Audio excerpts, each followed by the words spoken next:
So, cut a long story short, as you can see, I'd been through a lot of refining. Yeah. So, entering prison now, I was the Omar. Tems, they are taking her to the female section. I was just worried about her. Like, man, I'm not with her. What the hell is going on? I'll come to find out that Tems conducted praise and worship in the whole prison cell. Everybody was singing with her.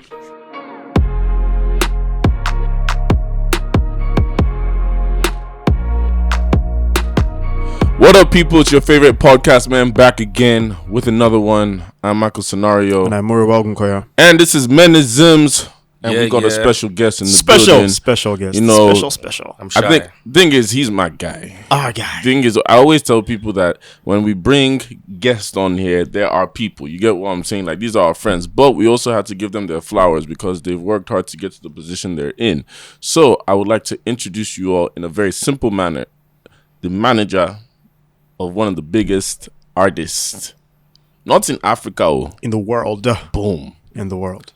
But there's more to him than that. But it's just so you understand. The manager of Tems, Mr. Muyiwa, a.k.a. Donawon.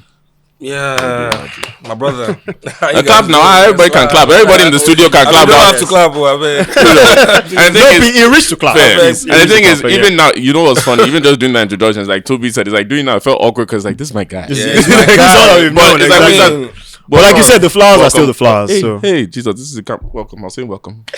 If you guys use that as a camera, kini, whatever, but welcome to the show. Like I say, this is MENISMS. You come here, you be yourself, you chill, you relax, and we just have open conversation about everything, my bro. So I already feel comfortable. You already know. So natural. Like, it feels like my natural environment. Natural. Because I'm my broskies. Love that. Always. Yeah, again, so make sure you get real go quick. ahead. Let me just tell them to subscribe. Again, make sure you subscribe to all the audio platforms. Make sure you subscribe to our YouTube channel, to our Spotify, to our Apple Music, to everything on there, so you can listen and watch us. And invite your friends. Like, that too. Get them to listen. Get their friends to listen. Get their family members to listen and subscribe. You've heard they're being nice. Me, I'm being me. Better subscribe. You better subscribe. You've heard. So before we even get to the questions, the people need to give them a little more butter in that intro. So we know that you're Muyiwa, but tell us who Muyiwa is. Just give us a little bit of something. Wow. You want to talk like my upbringing or just who I am? Who are you now? You just give us who you are now. Muyiwa, it's a young man that grew up in Lagos, Nigeria. Primary school in Lagos, secondary school in Kwara. Okay. And then 3 years in Kwara. Then I went to Ugandan for another 3 years of schooling. Then I went to the UK for A-levels, finished that to my master's. And then, I would say it was around that time period my journey into entertainment started. Your whole life changed. Yeah. Well, it didn't not really that. Incremental changes. It was a process. Step by step. Because, I mean, how do you tell someone at a time where it's not even cool to do music that you're going to be a manager of one of the biggest artists on the planet? It wasn't cool to be anything outside of professionalism. So lawyer, doctor, all them guys. Me, I always knew one thing, which was I hated school. Right. And I did everything possible to enjoy my experience in where I hated. So I'll throw parties, I'll sell dashikis, I would record skits with my cousins. I would go on platforms called Kik and just... I remember. What a time. My goodness. What a time. Anything possible. Bro, I forgot about Kik. What a time. And like I said, I was escaping frustration. Right. Yeah. And God is amazing. One of the reasons why suffering exists is actually to refine us. Fundamentally to our purpose. Because, bro, I promise you, I just hated school. But I loved everything else I was doing. And as a result, obviously, my grades suffered. Right. And that was a whole different thing I had to go through. Bro, like, I couldn't go from A-levels, I couldn't go straight to uni, so I had to do foundation. But that foundation, instead of doing sciences, I did business. Right. And then I started getting a knack for things. And then that's when I started, like, recording content online with my cousins. I started doing that before, actually, during my A-levels. Yeah. But during that time in my foundation year was when I understood commerce. If Right. that makes sense. Like, the business aspect of things, buying and selling, scarcity, economics, branding, marketing. But it's not from my classes, though, because like I said, I hated school. It was just as I was winging life, based off my personal now using interests. those skills. Yeah, I'll be like, okay, cool. Like, I'm trying to do this event. What do I need to do? Okay, I need to promote. Okay, I've built a following on Twitter. Let me just create flyers. I just be posting online. And it grew. Got a huge network. And then during that foundation year was when my first ever artist walked up to me and was like, "You look like you should be an artist manager. Can you manage me?" I was like, "What is an artist manager? And what is an artist?" Because like every single person that I knew that did music was more or less my guy that just used to have fun. Do you understand? Whether it was them DRB back in the day. Yeah. The only person that really had success was Issa. Do you understand? But Issa felt like miles away in terms of achievements, right? And when you're not even close enough to the industry to understand how it works, I mean, that's just somebody that isn't even That's doing not even anywhere near what yeah. you- yeah. And Issa too was on the come up. It's not as if, you understand, like he was still on the come up. So yeah, that's like a brief summary of myself. You know what's funny is what he said now. Let me tell you a funny story, because me and him have a very similar background from uni times. So you were doing your part. Where'd you go to university? Nottingham, right? Nottingham, So yeah, the Midlands yeah, parties, yeah. I was in Hull. So I was doing all the parties For in Hull. context, Nottingham was the most popping That is debatable. city. What? Hull representing Debatable? out here. Bro, Debatable? I'm sure representing anybody out watching here. this podcast now, People will laugh can at tell you if you were no, don't get me wrong. We'll give you, because that's where my story goes. It's like I was in Hall doing all the parties. People will come to Hall. You'll say I'm only going one day, the weekend. But then throughout my time there, I kept hearing about these parties in the Midlands. These guys that do parties. There'll be different groups, and there was always one guy, Donawon, that used to talk about. I'm like, who? And obviously, as a competitor now, you get what I'm saying. Like, I'll look at all these other cities. I'm like, who is this Donawon guy? I keep hearing about, because I'm like, oh, they're the guys in Lagos that do this in Nottingham. Then there's the guys in Birmingham and all that. And I'm like, it's so funny how when you fast forward now, a lot of us were starting our journeys even at that point without even knowing. Yeah. You know what I'm saying? We already yeah. like know. It's like I said, like even when we first met, it's like you would have heard about these guys before, but you all don't realize at that moment you're starting your journey then. Yeah. And you know, you said something even now about like your first artist coming to you and all that. And it's funny how even around that period, that's when we talked about, I don't know if we talked about it here before. We have actually with Laddie. That we said Yeah, that was yeah, the time that the music industry for our generation felt like, That's okay. hey, this is the first time I'm MENISMS. Huh? It's understandable. It's understandable. Of course, it's it's understandable. It's understandable. It's actually Tems. There we go. Hold on. So T-Baby, I'm literally recording a podcast now, love. I'll give you a shout, okay? Technically, she's on the show. Technically. All right, bye. So people, again, in your For life, context. make money. Why? Because if he did have money, we won't let him. We go. won't allow. Yeah, that's what I said. No, it was allowed. That's why I said. You see, this is the first time It's a on lie, MENISMS. This is a moment, you know. But it's because we are friends. So But it's like I was saying now, around yeah. that time, like that's when in our millennial group, a lot of us were starting in that music industry. So it's like from where we're going to talk about where you are now, but even from that time now, like how was it starting? Because like you said, you asked the question, somebody said, what is artist manager? And that's a young period in our lives that all of us are trying to figure out what do we want to do. Yeah. So what is it about that made you just say, okay, this is the journey I'm about to do that's now going to be my life? Artist management. Yeah. Was it the business part of it that was exciting? Was it the... It's okay. It was a few things. First of all, when so the name of my first ever artist is a guy called Okwe Teflon. Tefi for short. It's my guy. Shout out my guy. Shout out my guy Tefi, right? Tefi saw something in me that I definitely didn't see in myself, which was my ability to galvanize people, right? I didn't even see it as a talent. I just saw it as, man, I'm trying to throw parties, like, you know, let me do what it do, you know? But Tefi saw that and asked me, I was like, okay, you know what? I don't even know what that is, but let's start. What do artists usually have? Okay, they have music video. Okay, first they have music, right? Cool. Then they have music video. Okay, how do we do that? How do I get music videos? How do I get the music out? I didn't know anything, but then, like I said, some people were doing things on a very like small scale. So I saw people like Tia Alonge. Okay. Tia used to manage Ajebota at that Yeah, time. Shout out Tinya. Yeah. So, you know, we used to have conversations about working together, artists working together, and then they did a song together called Eja Tutu. Okay. Oh wow, what a time. Yeah. We did Eja Tutu. We shot the video. Making us relive so many memories right now. Yeah, we shot the video, and that was my whole, like, that was my first time really experiencing something that I had actually put together with a group of my friends, you understand? Because my first ever job, I didn't get employed, do you understand? It was just coming together to build, right?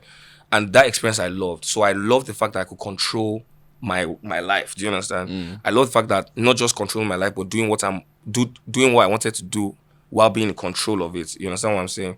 So once that happened, I then realized what music was fundamentally. I was like, okay, this is actually the biggest networking web. Because any other industry I would have tried to apply my gifts in would have been limiting. Because it's under the confines of an institution, i.e. an office. But with music, it's no boundaries, no it's very like Free flowing, like Free just flowing, Mike. Closer. Yeah. free flowing. So once that happened, I was like, okay, you know what? I just need to find someone that can listen to me, and I can listen to them, and then let's just go on this journey of becoming great. Do you understand? And then I found Nonso Amadi, and I didn't find him actually. He got introduced to me by a very close friend of mine called UG. Okay. And Nonso was actually my break into the industry. But as you guys know me, I've been a very, behind the scenes kind of guy until I entered prison in Uganda. And that kind of. So, I'm sure you might don't like, talk about damn that, it, but- my Loki. Yeah, My Loki is gone. That's when I started, I had to consciously start building a brand because I couldn't undo that. Yeah. And you have to now start following with people requesting Yeah. us. Like, So with what you just said now, so it's like that was a great like summary now to just how you got there. But what you just said now about that time in prison now, because you said that was probably a pivotal moment, I have questions. moment in your life about now, right? As a young man, like that's a pivotal moment where how you react to that situation is it could make or break you. To be honest, because we're looking. There's two perspectives to look at it. There's people that are fans now that don't know you that are like, look at these guys in jail now. How are they gonna react? Then there's your friends, like people that know you, like, like yo, this guy's really in jail, but it's his work too. So how are you gonna react? Prison, not jail. Prison. So wait, what's the difference? Like, what? In fact, first questions. What's the I experience guess you're in like? detention, but you're not actually charged. You're not locked in. Oh, okay. Yeah. So that experience now is like, how did that change you now that it made you to, come out more? And then what were the results of that prison? Or prison, I said prison, right? You did You said prison, right? Yeah, Right. Okay, so, the person that went into prison was already on that journey of refinement. Do you understand? Okay. Because in 2019, I gave up on the music industry, right? Because Nonso and I parted ways. And then I was just like, you know what? For the kind of person that I am, I don't think the industry even deserves me. I was very bitter. I was very sad. I just left it, right? Then, shout out Saz. That's my brother forever. That's my guy. One day, Saz and I go out and we're just having a conversation, and I'm lamenting about the industry and how everything is just trash. And then I'm talking, and then Saz is just quiet. He doesn't even say a word. By the time I'm done, he looks at me and says, do you know what your problem is? I'm like, what? He said, you love people more than they love themselves. And bro, as soon as he said that, it's as if everything in my brain started working for the first time. Do you understand? I was like, I've not been using my brain. No. I've been going off the way I feel. You understand? Emotions, yeah. At no point have I really sat down to be like, what are the parameters that are going to preserve me? Because I also noticed after the whole ordeal with Nonso that I felt depleted. Like I felt like I had nothing else to give. And it's because I left nothing for myself. So I said, okay, I'm going to have a new approach. So the first thing is, who is this person I'm even trying to protect? I.e. myself. Yeah. I need to find out who I am outside of the definition of what I do. And I was in the perfect position to do that because I wasn't now like in the middle. Yeah, you now were not invested in it as much. And bro, I discovered that person was completely useless. And honestly speaking, until you come to that conclusion within yourself, you've not started. It's one of the reasons why you need a relationship with God. It's one of the reasons why you need quality people. It's one of the reasons why you need a change of mindset. It's one of the reasons why you need good communication skills. Because until you discover that where you are right now and where you could be is like chalk and cheese. Do you understand? Then you have not started your journey. Most people think they are okay the way they are. I had to come to an understanding that you're not as smart as you think you are. You understand? You're not as prepared as you think you are. So In some cases, even not as skilled as you think you are. as skilled, bro, you're not who you think you are. Yeah. And the evidence that you are who you think you are is results. It's not what you think or feel. There has to be result. There has to be a showing. So I said, okay, you know what? Forget this industry thing. I'm going to follow my passion still because I liked shooting videos. You understand? Because that's what I used to do with my cousins back in the day. I go back into that, and as God will have it, I started getting like bookings from GTB, UBA. So I was like, what a time, yeah. like I'm being taken, because me, I was thinking, man, I'm going to get videographer to shoot music videos. Yeah, God was like, you're no, being taken out of you're your going to content make completely. money now because you have suffered. Bro, I never made money. Like, I never made money with Nonso. I spent a lot. Do you understand? And because obviously we hadn't, first of all, Afrobeat as a scene wasn't in a lucrative position. And Nonso was categorized under Alter, which was another problem. Do you understand? So, A battle in a battle. oh, my brother, you understand? Like, getting Tonight played on radio is probably one of the most difficult things I had to do, even though I had relationships. And nobody will know that because the way you heard tonight, You're now, like, you'll be this is a thinking, jam, this song this is a was jam." doing well and all that. It was just me. I had no team. So I'll fly from London, enter my stupid Camry, drive to radio stations.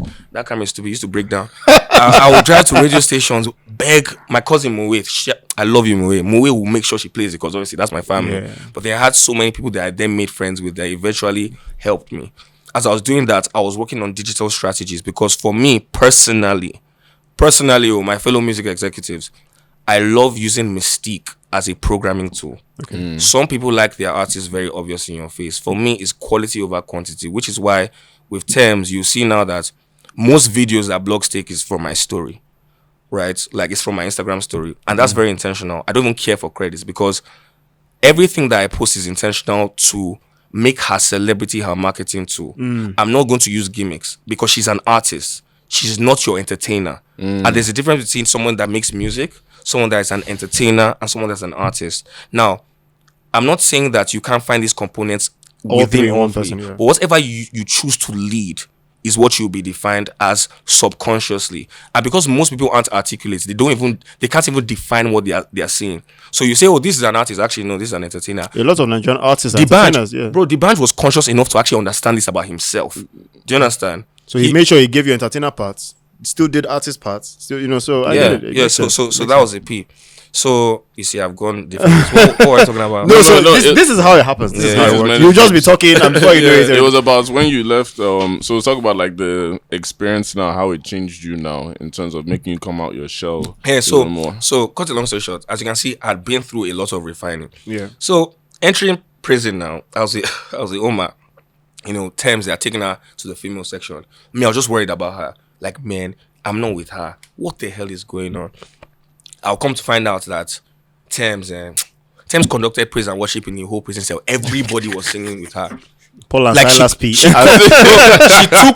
took over the whole. Anyway, now for me, my own personal experience, because Tems will speak for herself. Me and Uma were chained next to each other, and that's when I realized that, man, the first thing they do is break your humanity. Like, you can't see yourself as a human being anymore. And this is how they do it. You stand on command. If they don't command you to stand, you're squatting. So you come out. Okay, so from the courthouse to the prison was 3 hours. I was in like a COVID-infested bus with other prisoners. Me and Uma were next to each other, and the back of the car was so congested, and it was just very uncomfortable for 3 hours, right? And the roads aren't smooth, and you're driving in a forest. No lights, no nothing. So, bro, I was just there, just thinking that, man, I can't even believe this is happening, because one second I was like in a beautiful resort. Second moment, I'm in the back of a car on my way to prison without even being sentenced. Cool. So, because they said we should plead guilty. I said, you guys are crazy. You want me to? I said, nah, it's cool. I thought they were going to take me back to jail. So I was like, yeah, take me back to jail. But they took me to prison. So, upon getting to prison, this 3 hours, right? The last thing I see, the forest opens and I see a huge waterfall. And that's the last thing I see. After that, I just see you guys have watched Prison Break. Yeah. Imagine that, but run down. You understand? Like, run down. Cool. So, I enter, we come out, and then we squat. Everybody squats. And I'm like, what? And we walk squatting. Do you understand? Have you guys ever done that before? Secondary school punishment. Imagine these knees doing that. Handcuffed to another person. And I don't know. Oh shit, you guys are handcuffed to each other. Have you ever have you been handcuffed before? Yeah, it's actually hurts. Have you been handcuffed before? Yeah, I have. Now, what people don't know about handcuffs is if you move more, it becomes tighter. It's tighter, yes. Yeah. And if you're handcuffed to yourself, it's better because at least you're in control of yourself. And you can slow down your movements. Yeah. But first of all, Umar was petrified. Do you understand? And then I'm bigger than him. So I was more uncomfortable than him. And as I was moving, his own would be getting tight. As he's moving, I'll be getting tight. That's why me and Umar are friends. We're not even friends, we're brothers. Because that kind of experience. That experience, that bond. Where do you want to go? You want to bring up bro? We were handcuffed together. Where you going to? Literally. So we get into the prison. The first thing they see is they look at Umar. They rub his hair like he's a girl. I say, I will go cut this one. Yeah, you know you have. We'll cut this one. That's already. Yeah, we'll go cut this one. And then Umar had the godly record, right? That was new, but it didn't take off until after he came out of prison. And it looked like he was like some sort of prophecy, right? So, cut a long story short, they took us to the isolation ward. That's where they take like people that are crazy. Like there was this guy that was there that killed a politician. There was this rapist that was there. So I can tell you how my first night was, right? By the way, jail was also a terrible experience. In fact, it was worse than prison. And I'll explain why. if they put me in the main ward in prison, it would have been worse than jail. But thank God they put me in the isolation ward, because everybody would have their cell and would just be like 5. And it was the 5 of us that they arrested. each other. We knew each other. Yeah. So it was a bit better. But like, okay, the lights don't go off. So you're sleeping with the lights on, and then there's no bed, there's no nothing. You're sleeping on the floor. Insects, bugs, bad smell based on pit latrine. I mean, you remember Adesoye toilets? Oh, Jesus Christ. Yeah, no, the toilet. Yeah. That's For you're staying context, there, yeah. when you say this, for context, for people, what's that? Adesoye College is a secondary school that Muriawa and I. Sorry, not Muriawa, but Muriawa didn't went to Life Hospital. But I know he knows Adesoye Adesoye well. toilet. Like he knows very well. So quite a long story short, yeah, that's where we were staying. And bro, I'll never forget the first view I had when I opened my eyes. There was someone that was looking at the bars of my gates, just looking at me straight down. Like, imagine you open your eyes and that's the just first stare. thing you see. It's creepy as hell. Two things happened. The first thing is, I was brought to my reality that I was not on my bed. I was like, oh, I'm still in prison. This was the morning after? The morning, Oh, yeah. fair, So fair, they yeah. took us in at night, slept, and then woke And up because we were on the news. Like, Yeah. And the prisoner was just looking at me with a straight face, and I was looking at him. The first thing that came to my mind was, I hope this guy knows I can actually fight. Like, that was the first thing that came to my, like, I can actually. But then what came out of his mouth shocked me. Have you eaten? I was like, what? I was like, no. Then he throws like, I don't even know what he throws. It looked like bread, but it was not bread. Right. And it was flat. It looked like pancake bread. So it was like some sort of steel bun. Yeah. sort Yeah, of, so he threw it. It was wrapped in nylon. Okay. He threw it like through fire for all of us that were inside. Some guys ate it. I didn't chow it. I mean, I tasted it, but I was like, this is not it.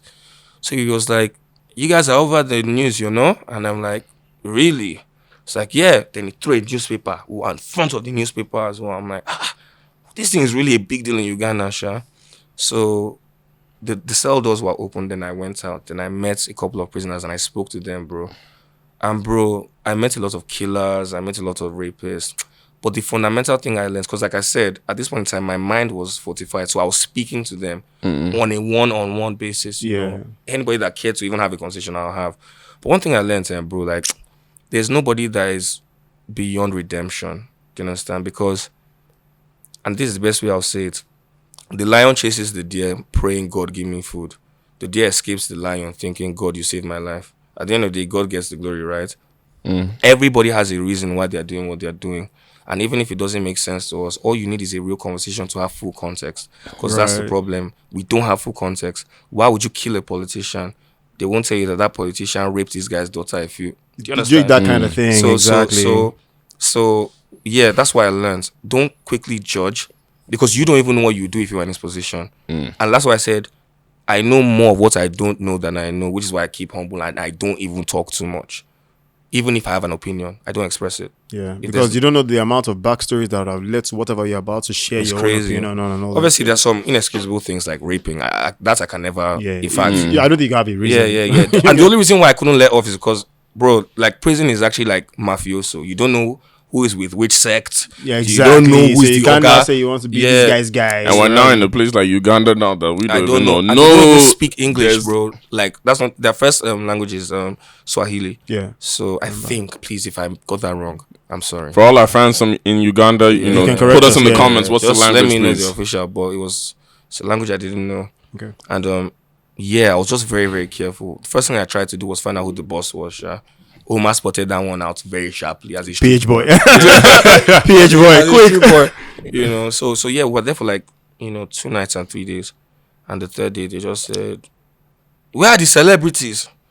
And we came out and, dude, like, we entered the warden's office and they gave Omar the phone. And the head of the whole prison is one lady. Please, I'm a fan. Can you sing for me on the phone? I said, yes, Omar, sing for her. As in, sing no, for her. I said you better sing. No, I said, oh, he will sing for you, man. So he sang. Then eventually they said they'll come and get us. Now, I don't even want to give this guy any publicity, but the guy that came to come and get us was actually the guy that put us there.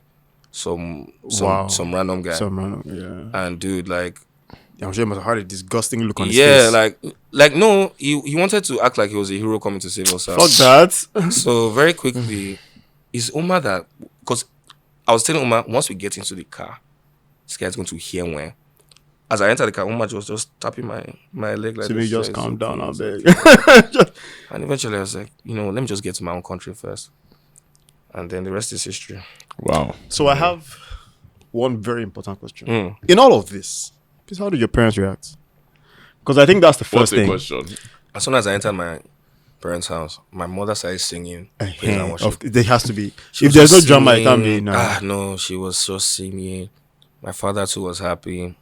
My mom said something though. She said the first time she read it, she was shocked, but then it was almost as if a peace just came within her that my son will be okay. I don't know why she had that. So they found out first from the news. How else? They can't. Damn. You can't call. Damn. No, I forgot to say. Shout out my brother Trizzy. He's one of my friends. He's Ugandan. Basically, the only number I know offhand is my father's number. So as I'm in the car, I see Trizzy. I'm like, bring your phone, and I just give him my dad's number. I'm like, call this number. It's my father. And then the car drives off. That's the last thing I did. So I think Trizzy must have definitely Must have called my reached out, dad. yeah. Wow, respect. So that makes respect. sense. Because that's the only number I know offhand. Because you know why I'm saying this, because I mean, your journey into this, a lot of Nigerian, like you said, Nigerian parents don't want you to be in that professional scene. Yeah. I would have preferred if you were a doctor. I would have preferred if you were this. So when you're veering into this line of work, now it's always very annoying to have an I told you so moment. And that kind of moment is very juicy for I told you so. But it was deep because it's not as if Tems didn't have success. I mean, at this time we only had Try Me. Yeah. We had Try Me out. And that rung off, right? And because of that we had so many bookings. So they could see the growth. But what happened in Uganda just for that stamp that this lifestyle is too dangerous for you. this is real. But because of how they've always watched me growing up, it's not anything that was out of the ordinary. Because, Okay, I see. bro, I've had so many weird stories, man. Right. Weird things have happened to me that they are aware of too. Because that's another thing. I actually have a fantastic relationship with my parents. You understand? Even better now that obviously things are going well. Yeah. Because obviously my father had his reservations. My mom was almost delusional about how successful I would be, to the point that the name of my company now is the name she gave me then. I see what you mean. So meaning she had prepared for this. Yeah. Like, she was ready for this. She said, your company's name is going to be BSB. I'm like, what's that? She said, your initials. I'm like, oh, okay. Because my full name is Baba Muyiwa Sunday Bio. Oh, okay. Yeah. But I changed it to Believe, Strive, Become, because that's actually my life. So, Fair. I mean, that is everything you're And you talking said, about. and even what you just said now, I was like, one thing I was going to say is with the parents, and I was like, our parents at times, like, there's a reaction you would expect from them in these situations. That but they'll then now it's surprise like we you. said on our last episode now, like, we talk about parents, like, when they're in the fire now, all that goes out the What we're window. talking about is, because I would even like to know. So let's just say, put yourself in your dad's shoes. Yeah. Right. We're doing this again. Be the father in that moment. So imagine you now, they call you, your son is My in son prison in Uganda. in Uganda with his artist. My father will be so calm. He'll be like, okay. No, you. As my father. That's what I'm so saying. if you were the father and they've called you now that your son is... It's your own son now that's in Uganda in prison now. They've called you Muyiwa. Your son is in prison. I'll be calm. I'll just have to start making calls. Okay. Because there's no point of emoting. What is that going to do? My son is actually in real time in prison. Yeah. So I'll be calm. Because like I said, I've gotten calls before on yo, this is happening. And it's serious. So like police have stopped me, or we need money for this, and this person in the hospital. So it's just a matter of understanding that, okay, if you emote, to what end? Like, what are you trying to achieve by not being in control of how you feel? Control how you feel. It's easier said than done. I'm just telling you. It's easier said than done, and that's because I mean, if I was your dad, for example, now. So you're lucky again that I also don't believe that career way is the way, right? I mean, you can have it if that's what you like, but if you feel like you're talented in something else, do that. But I feel like the Nigerian in me will first be like, okay, so first of all, don't shout at anybody. Because as a father, what I'll do is I will have to beg my son to not be emotional.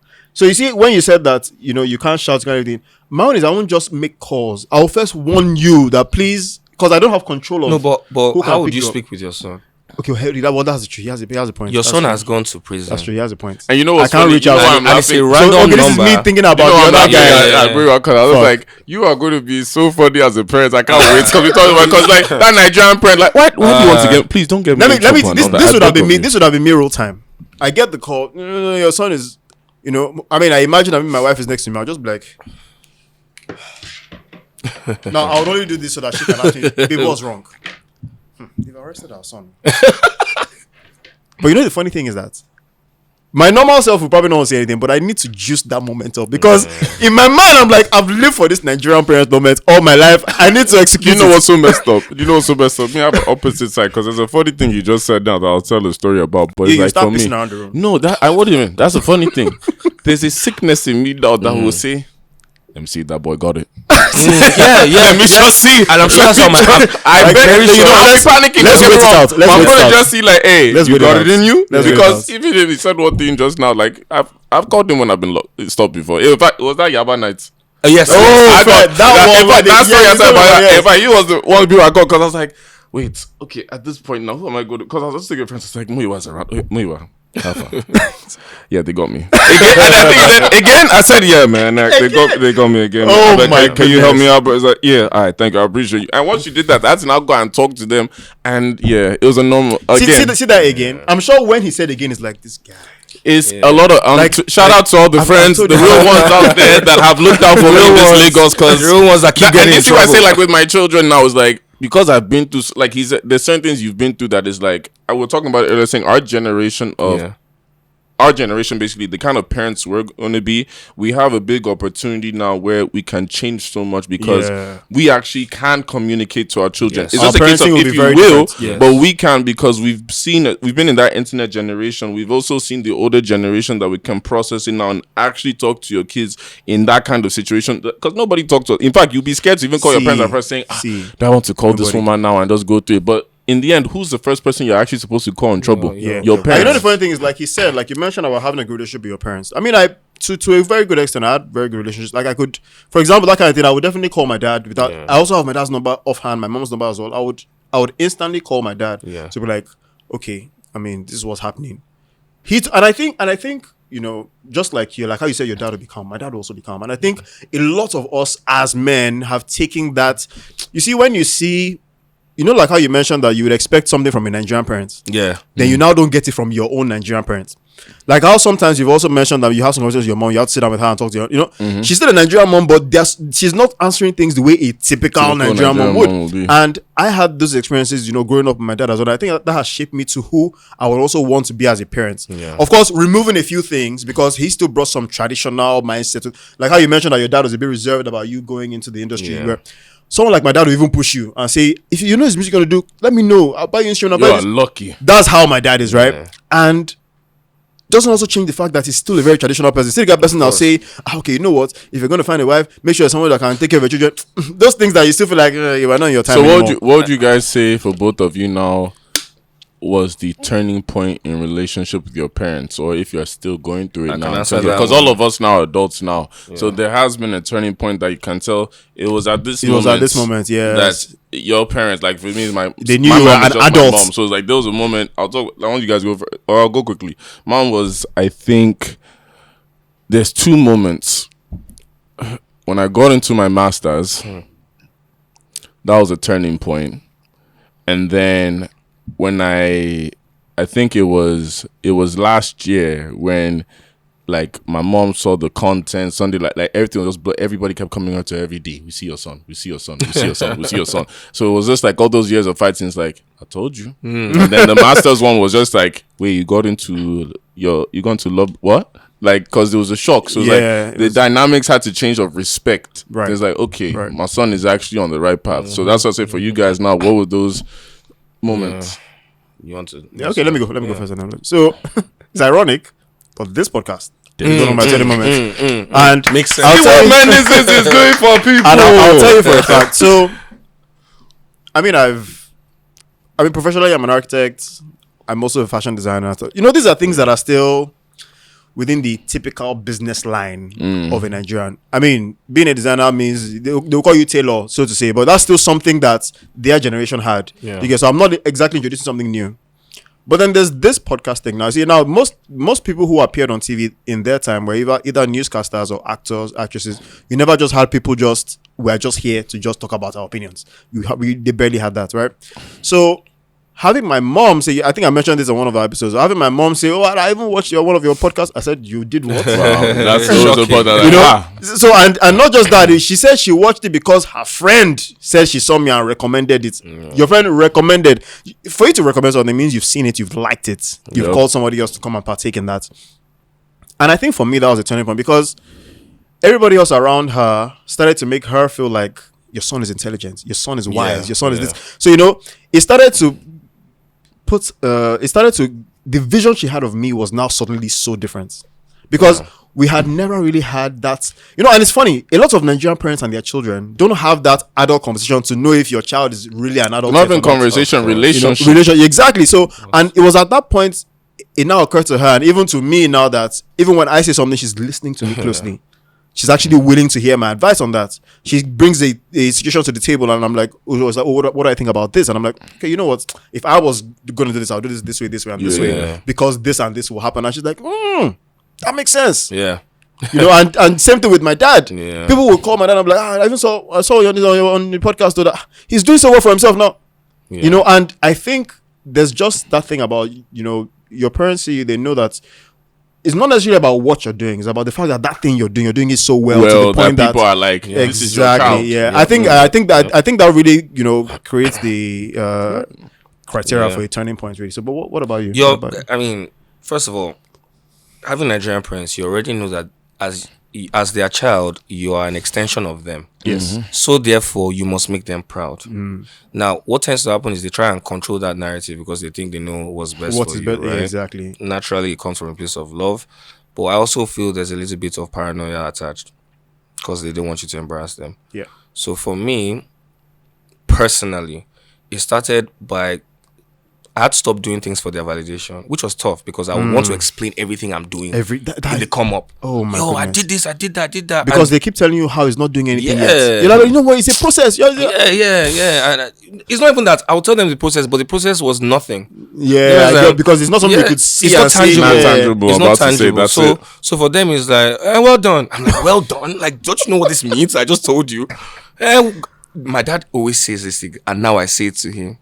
I wish you the best, my son. What a comeback! I loved it though, because I was like, this is better than nothing. Yeah, So, but now, I mean, Nonso. Okay, so with Nonso, having success with Nonso was when my dad's friends started talking. I always mention my dad because my mom is my number one fan. Yeah, so she's been ready. She's been game from time. I even think she knew I'll be successful before I was born. Yeah, right. Because it took them 4 years to have me. I'm the first. Okay. So the trials and tribulations they went through, so they thought. I mean, everybody. No, it's not even thought. My mom was barren. Do you understand? Like she couldn't give birth. So, miracle child, right? Wow. So for her, she always tell people God was doing extra things on my son before he came. That's why it took 4 years. And in hindsight, it makes sense because I mean, before I turned 30, by the grace of God, the amount of money in my account stupid. Do you understand? Yeah.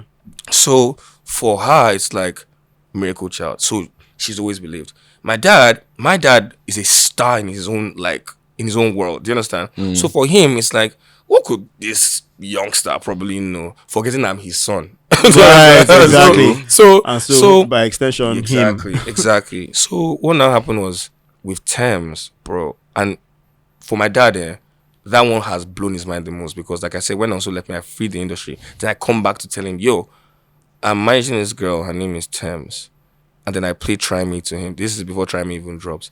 And my dad goes, yeah, well, she's okay, but why isn't she singing like Tiwa? And I said, isn't she singing? Yeah, singing like Tiwa Savage. And then I looked at him and I said, Dad, the reason why I played this girl to you was actually not to ask for your advice or opinion. I played that to you to tell you that she's going to be a global superstar. That's exactly what I told my dad. And I'm telling you this when I'm broke. When Tems is still wearing waistcoats, because Tems has suffered in life. Please, Tems, sack him as soon as possible. Sack him as soon as possible. It's even possible. Okay, that's the expression I needed to use. But you know, so crazy, and that's why I always tell people structure your business well, because to the public, I'm manager, but we own a company. Me, Tems, and Wally. Do you understand? Yeah. The Reading Vibe is a registered company. Do you understand? Tems is the owner. Wale and I are the directors. So it's a Yeah. it's a proper. That's where the it's a commerce proper comes in. partnership. Yeah, it's a partnership. Do you understand what I'm saying? And the dynamic of our relationship, it has nothing to do with music. Tems and I speak about life every day more than music. In fact, the only time we talk about music is when she's done recording. And it's like, okay, I'm I like, like okay, this, cool. add Let me this, hear add it. that. Yeah. All right, this is what I think. This is what we should do. I call Wale. We talk. We roll out. Cool. But the dynamic between me and my artist is very much sibling-esque. Do you understand? And also, it's interesting because we can be different things to each other. Sometimes I'm like a dad. Sometimes she's like a mom. Do you understand? Right. Sometimes she's like a child. Sometimes I'm like a child. The dynamic is very fluid, depending on what we need from each other at that point in time. Do you understand? And it's crazy you say that because, like, obviously, I see it I first. mean, yeah. The thing is, I see it firsthand. And it's like every time they're talking, right? Every time him and Tems are talking, I'm just wondering. I'm like, this is the most unique from the start. Even from this, I'm like, this is the most unique relationship because, like you said, they've never talked about music in front of me. You've actually never talked about music, and the character of the way the music seems is probably part As a of result them. of the but conversations. the person itself, from the way they have the dynamic, is like, wow, okay, that's You actually know a one thing I partnership. really picked up from this episode, and I think a lot of people need to start this. When you're having conversations with people, now I get it that all of us define work. Yeah. I get it, right? But I find that every time you're in a gathering, let's even say it's not a networking gathering, it's just a gathering, and you by chance meet this guy, meet this lady, and you're having the first thing people do is, oh, I'm this, I do this. No problem. I mean, you can introduce yourself and say what you do. Yeah. But then it's still always work related. Oh, when can we get to work together sometime? When can we get to? The only times I get to feel really refreshed, I mean, I guess that's why even we're able to start this pod, is that I don't really always want to talk about work. Like, there are some things I feel like I might meet someone that can relate to this. Do you get? I mean, look at when we just spoke about, for example, I imagine your dad and my dad are similar because they are more cool-headed than most Nigerian dads would be, right? And if I was going to talk to you about something now, I would have just mentioned, that's true. See, the only reason like I didn't come for this party is because my dad is a cool G, man. Like, let's forget. Like, I know normal Nigerian fathers would have, and then next thing you pick up, you'll be like, you think your dad is a cool G? Let me give you a story, and we've started. Yeah. Now, what that does is, I want to spend more time with you again. Yeah. It breaks Now, that more time can now spill into a bit of work. Yeah. You know, you can just Organically. be like, you can just be like, come, that's yourself. I don't want to talk to you 7-8 weeks. Wait till which work you did do self. Do you know what? That's the funniest quote I just heard because it's just now. It sounds crazy. A lot of guys, like I've been guys with, we've known.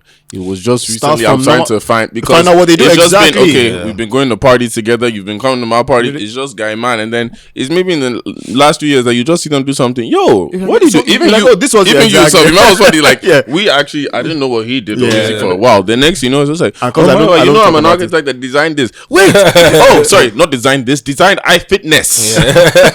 Designed iFitness. Thank you very much. It's like, oh, okay. Even same thing as you. Not like here's another funny story that is like, see, God is good though. Yeah. Amazing. Another chick. What did I do now? Another chick. Do you know why? Why? Another story that just came up. Okay, tell me the story. Do you know a turning point in my life? And I don't know if it was for YouTube or both of us. Do you remember in London at the apartment where COVID time? Yeah. And Tems's release was coming. It's funny because it was like, you know, when you just said there's some moments as men, even like with your parents or not, like there was something in that day that really just made me like switch my own brain.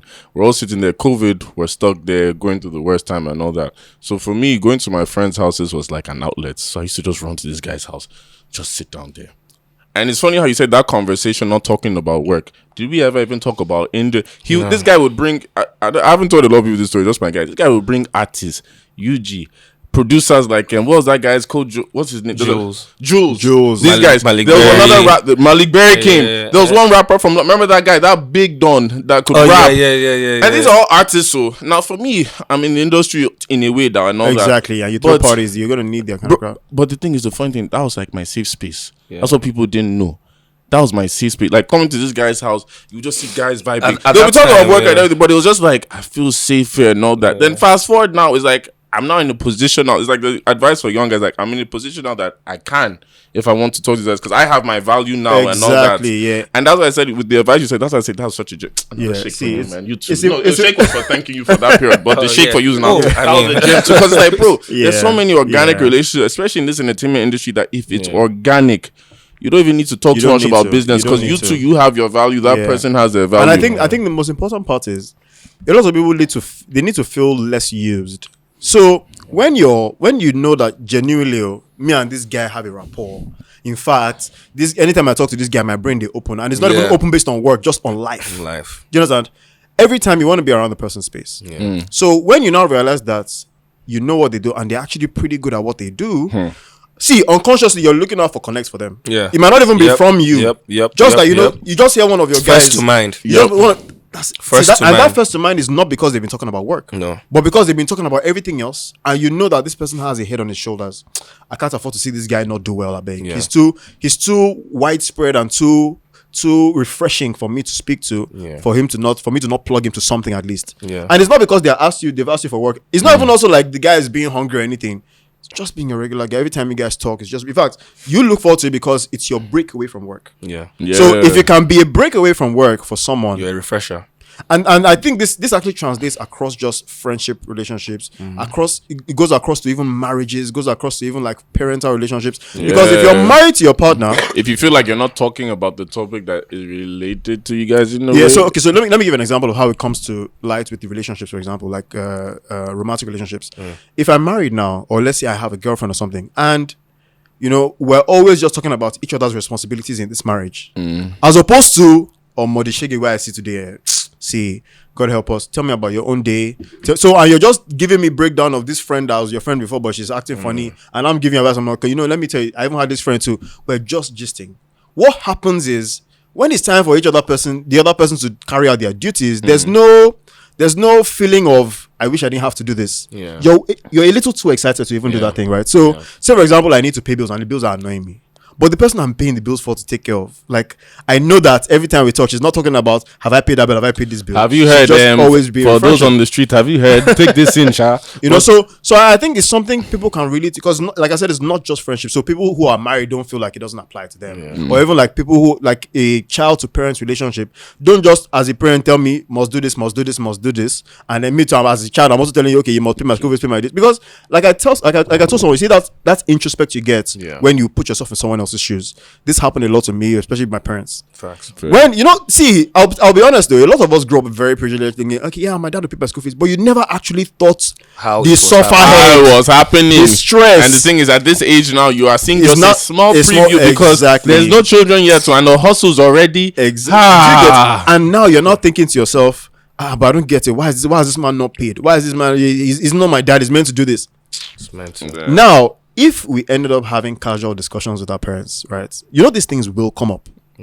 Because now I can speak to my dad and he can tell me, oh, there's one money I'm expecting now. The guys are annoying me. We could never have a conversation like that before. Yeah. Because to me, that was not even in the line of anything. And that's because we just kept it as you're my dad, I'm your son. Or you keep it as we are just guys. I know you because of work. You get one connect where I want reach. Maybe I'm talking to you now because I want to link myself with Tems, or I want to break into the industry. You know that kind of thing. Like if I know that that's the relationship I'm creating, it will never give me room to even know who he is as a person and how maybe we can even relate on something else entirely. And the thing Go go ahead. No, I was just going to say something simple. Like in business, is actually sometimes it's even better to know the character of the person before you now enter business with them. It is what should happen. I mean, it's the mistake I made the first time. Like when I started managing also before I even met him. So how can you do that? Do you understand? Like, right. I had no idea of his because to personality. you it was the craft that the music person. was the passion was the driving force. Right. Do you understand? But now it's not passion; it's personal development. And the way I see it is this: you cannot tackle. Sorry, I'm recovering from sore throat. Sorry. Are you good, G? Yeah. As I was saying, you can't tackle any industry if you don't understand life, because life supersedes every industry. And for me, the purpose of living isn't even to find like happiness, because what happens when tragedy strikes? Do you understand? You can be happy today, a phone call comes, you hear somebody dies, happiness gone. What the aim of life is for me is to embark on the greatest adventure possible.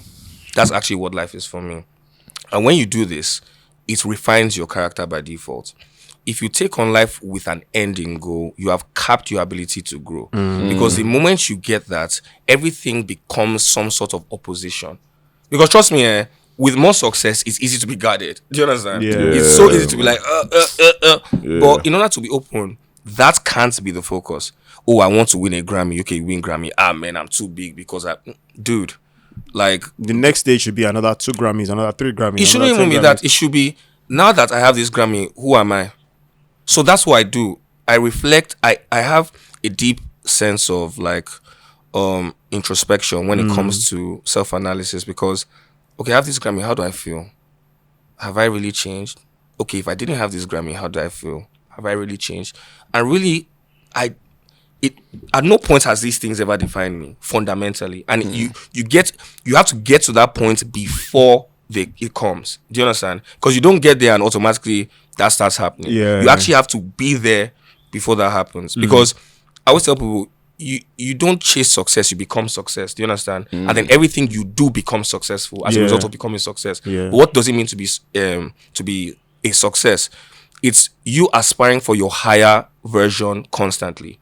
And that's why I laugh when people say God doesn't exist. I'm like, look here, whatever you place at the highest of your values serves the function of God for you, whether you believe in that or not.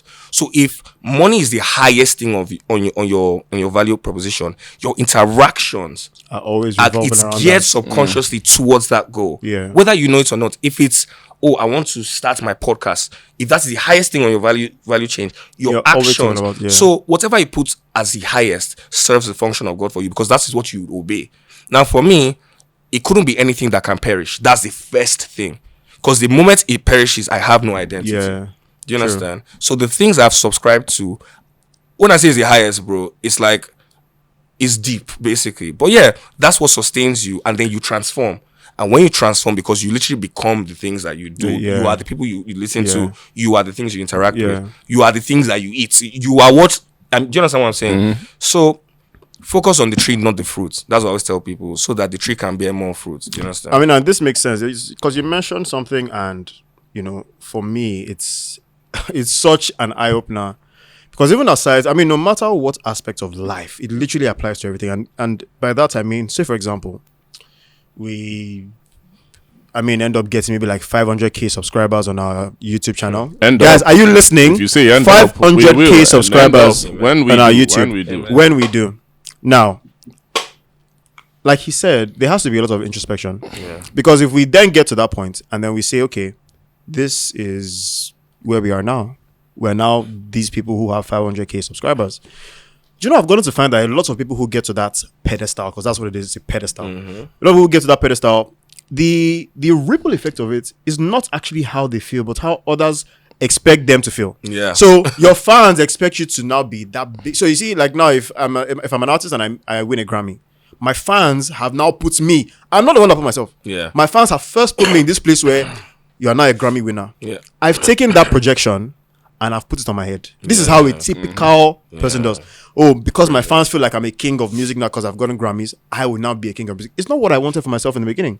Yeah. But now that they've imposed it on me, if you don't have any introspection, then you're just going to take it. You just take, as they're giving it to you, like, you now, for example, now, like, if you say, okay, if they give it as now best artist manager in the whole country, in the whole world, and you don't for yourself say, yeah, that was good for you people, but it's not even, artist management is not even where I'm getting at. Do you know what I'm saying? So to you, it just looks like, okay, yeah, I will do my best, but if you call me most adventurous, maybe I can now start talking about, I can talk about taking that title. Yeah. And without introspection, you're just going to take that best artist manager in the world and put it on your head. Yeah. And with that now defines you, but that's not really who you are. And that's why you find that a lot of people fumble the bag when they get to that certain point, because every conversations that surround what are supposed to be eye openers will just surround, I won a Grammy. Yeah. When last you win a Grammy? And you might be like, what are you talking about? It's as simple as he said. It's like just simple in any industry. It's basically like you said, to conclude, it's just that life.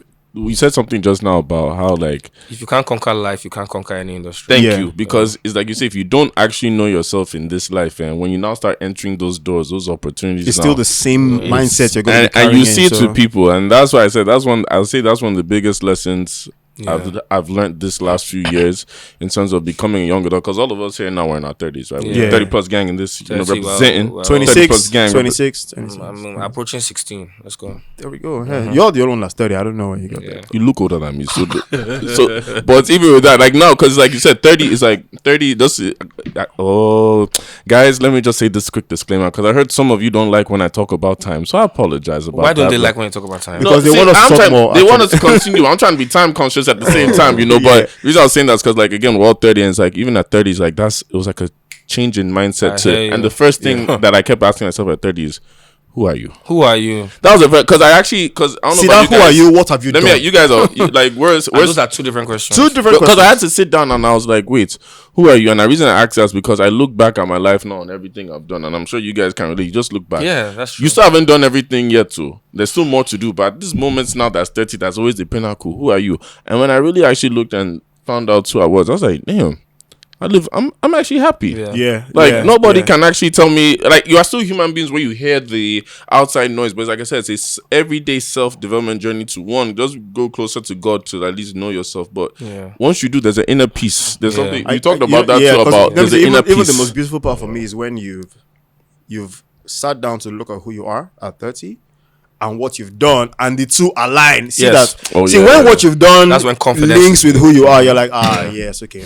that you This Eureka makes sense. moment, just be like, I'm actually doing the damn thing. Like, Exactly. all right, but Exactly, and I feel that's actually the goal, because the goal is to express yourself through that becoming. yeah, actually. You understand? Because naturally we're made by creators, so we're all creatives, and there's a natural inkling to want to create, but you can't actually create if you don't know who you are. It's why I said Tems and I don't talk about music.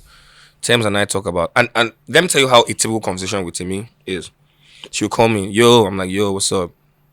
I have a question, and that question it's usually so deep. I'm just like, You know what? Let me get back. said, let me think. Yeah, let me think about that. And then I map my thoughts, and then we speak, and then everything just goes into like a 2-3 hour conversation. Oh, just the shortest convo I can have with him is maybe 30 minutes, and even at that, there may be silence on the call. Right. And we're just doing different things, but yeah. we're there. Do you understand? So yeah, I feel it's very important to focus on personal development, but you can't do that if you don't understand what discipline is.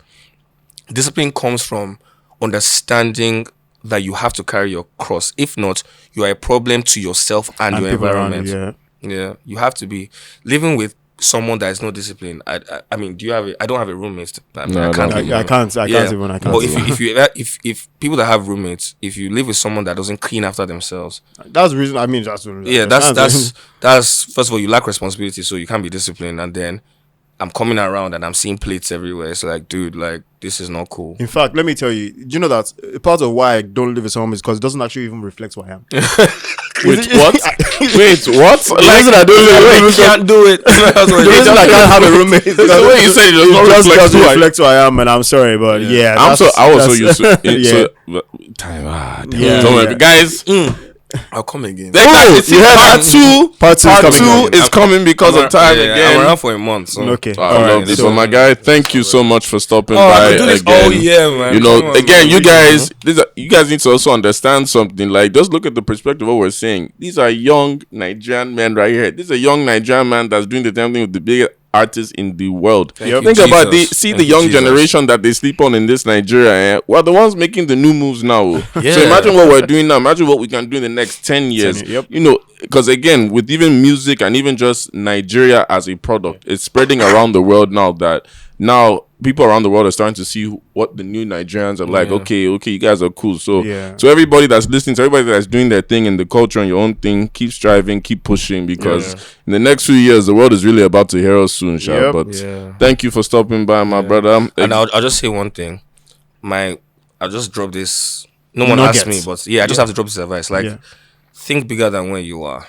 I think that's the best thing I can tell you, because being here, you can get lost in what is called genjutsu, which basically means an illusion, and the illusion is basically this is enough.